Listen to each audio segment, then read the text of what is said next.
मुंबई गोवा महामार्गावरील खेड तालुक्यातील लोटे येथील परशुराम हॉस्पिटलला शासनाच्या आयुष्यमान भारत योजनेचे अध्यक्ष ओमप्रकाश शेट्टे यांनी भेट दिली आहे। यावेळी त्यांच्या उपस्थितीत आयुर्वेदमधील वेद यांचा पदवीदान सोहळा पार पडलाय। यावेळी त्यांनी परशुराम हॉस्पिटलची पाहणी केली। कोकणातील सर्व रुग्णांवर या ठिकाणी योग्य उपचार केला जात असून AI प्रणालीचे कालच मुख्यमंत्री देवेंद्र फडणवीस यांच्या हस्ते उद्घाटन झाले।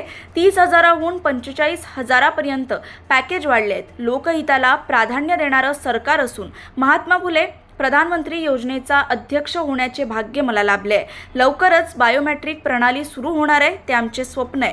आयुष्यमान अशी योजना आहे की सामान्य माणसांचे दुःख विरळ केले जाईल, याचा जास्तीत जास्त लोकांनी लाभ घ्यावा असे आवाहन आयुष्यमान भारतचे अध्यक्ष ओमप्रकाश शेट्टे यांनी केले। त्यांच्याशी बातचीत केली आमचे प्रतिनिधी निसार शेख यांनी। कोकणामध्ये प्रथम या ठिकाणी आयुष्यमान योजनेचे अध्यक्ष ओमप्रकाश शेट्टे साहेब आहेत। साहेब, खरंच या ठिकाणी स्वागत आहे तुमचं कोकणामध्ये। कसं पाहता ह्या ठिकाणी कोकणामध्ये, कारण परशुराम हॉस्पिटलमध्ये आयुष्यमानच्या योजना खरोखर सक्सेस होतात का, काय सांगाल?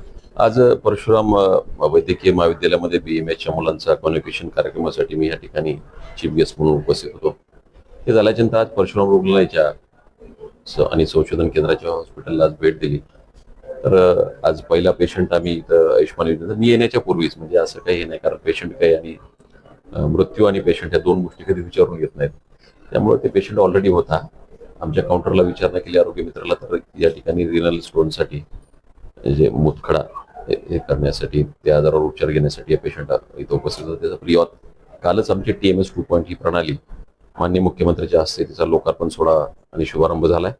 त्या अंतर्गत आज पहिला पेशंट या जिल्ह्यातला, या भागातला पहिला पेशंट त्या अंतर्गत त्याची प्री ऑथ जनरेट झाली। 30,000 रुपयाचं पॅकेज होतं कधी काळी, आज 45,000 रुपये झाले। 1.5 पटापेक्षा म्हणजे 50% पेक्षा जास्त पॅकेजमध्ये वाढ झाली। रुग्ण आणि रुग्णालय दोन्ही जिवंत राहिले पाहिजेत। पेशंट निश्चित होत आहेत, जे नाही होत म्हणतात त्यांना कधी माझ्या समोर आणा। गेल्या वर्षी 6,91,732 रुग्ण झाले होते। या वर्षी साधारणतः 14 लाखापेक्षा जास्त हा आकडा, 15 लाखापेक्षा पुढे गेला असा आकडा। त्यामुळे मी समाधानी आहे आमच्या कामावरती। ग्लास अर्धा भरला नाही, ग्लास 75% भरलाय। 100% भरण्यासाठी जेवढं काय करता येईल महाराष्ट्राच्या कानाकोपऱ्यात जाऊन प्रयत्न करणार। सर, बऱ्याचदा आपण पाहतो या ठिकाणी ज्या काही योजना आहेत आयुष्यमान योजनेच्या, त्यासाठी ज्या काही रुग्ण आहेत त्यांना तर्फा जावं लागतं। म्हणजे आपण म्हणतो कागदोपत्री असो किंवा रेशन कार्ड असो किंवा आधार कार्ड असो किंवा कधी कधी नेटवर्कचा विषय असतो, काय सांगा सर? आज या सगळ्या गोष्टीवर मात देऊन TMS 2.0 सॉफ्टवेअर आम्ही हे केले। बायोमेट्रिक प्रणाली आता आमची उद्या परवा येणार। पेशंटचा अंगठा लावून सगळं हे करायचंय। आमचं स्वप्न पूर्ण साकार होतंय। मी खूप आनंदी आहे। तुम्ही जे प्रश्न विचारताय ते इतिहासात जमा झालेले प्रश्न आहेत, त्यामुळं त्या प्रश्नावर आता मी अडचणीत येणार नाही। याच्या माध्यमातून या सगळ्या गोष्टी शक्य होतात। 1000% याचा दुरुपयोग करायचा का सदुपयोग करायचा, आम्ही सदुपयोग करतोय। पॅकेजेसची संख्या 1356 होती, कालपासून 2399 ही संख्या झाली आहे।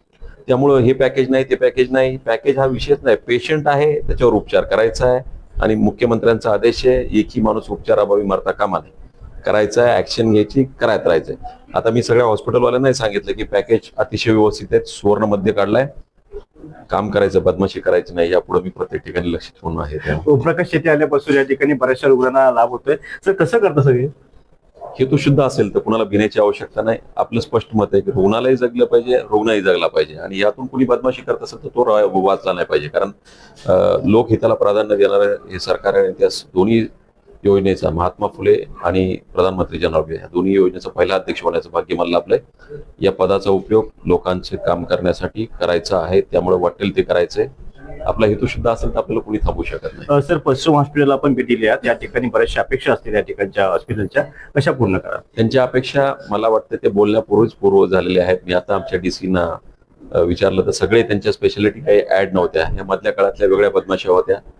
त्यावेळेस युनिव्हर्सल मोडवर नव्हती, ती इन्शुरन्स मोडवर होती, मग ते प्रॉफिटचा विषय होता। आता इथं प्रॉफिट नाहीये, इथं आम्हाला समतोल राखायचा आहे, लोकांच्या उपचाराला प्राधान्य द्यायचं आहे। त्यामुळे सगळ्या स्पेशालिटी ऑलरेडी ऍड झालेल्या आहेत। कोकणातल्या प्रत्येक आजारावरती इथं आता उपचार होणार आहे। आणि मी काही स्पेशालिटी यांच्यासाठी आता यांनी जर त्या पद्धतीनं मागणी केली तर TKR आणि THR म्हणजे जे गुडघे आणि याला सध्या परवानगी देण्याचा मी माझ्या मनामध्ये विचार आहे। ह्या पद्धतीने प्रस्ताव आला।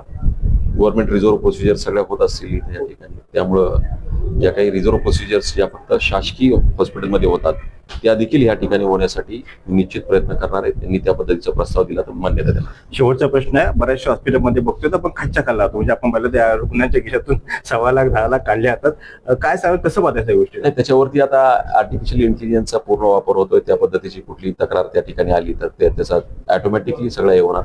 10% फाईन, 10 पटीने आम्ही फाईन मारतोय त्यांना. म्हणजे ₹1,00,000 घेतले तर 10 लाख रुपये आम्ही वसूल करतो. त्यांच्याकडून वेगळे पैसे घेण्याची गरज नाही. त्यांचं जे बिल असतं त्यामधून आम्ही ती कपात करून घेतो. त्यामुळे तुमचा एक मेसेज काय असेल की कधी रुग्ण जे आहेत राज्यभरामध्ये, जे काय रुग्ण आहेत, जे काय तुमच्या आरोग्य ज्याच्यामध्ये संबंधित, काय सांगाल? आयुष्यमान एक अशी योजना आहे की ही ATM सारखी वापरली जाईल आणि सामान्य माणसाचं दुःख विरळ करण्याची सगळ्यात मोठी या योजनेचा अध्यक्ष त्यांनी जास्तीत जास्त लोकांनी लाभ घ्यावा. कारण कधी काळी ही योजना इन्शुरन्स मोडवर चालायची तर ती वॉरंटी होती, आणि आज ही योजना ॲश्युरन्स मोडवर आहे, ही गॅरंटी आहे. त्यामुळे या योजनेचा पूर्ण लाभ घ्यावा. धन्यवाद. या योजनेचा पूर्णपणे लाभ घ्यावा असं मत या ठिकाणी आयुष्यमान अध्यक्ष आणि ओमप्रकाश शेट्टी व्यक्त. कॅमेरामॅन सायशिक निशा नवराष्ट्र.